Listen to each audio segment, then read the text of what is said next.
Hey guys, how you doing? I got a 2015 Kia Optima. This is the 4-cylinder, and I'm getting a p0455. So, it's a large vacuum leak detected.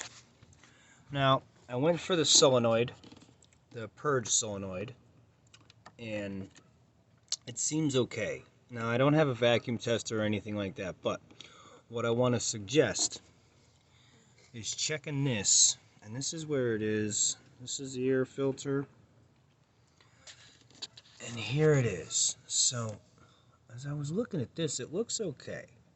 But I notice a huge crack in it. And I think this is the cause of my p0455. So,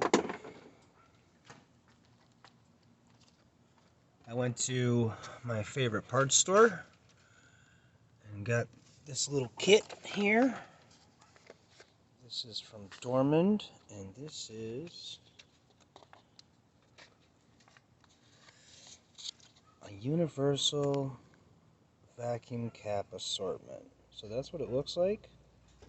Okay. And there's a bunch of little caps in there. It was $5.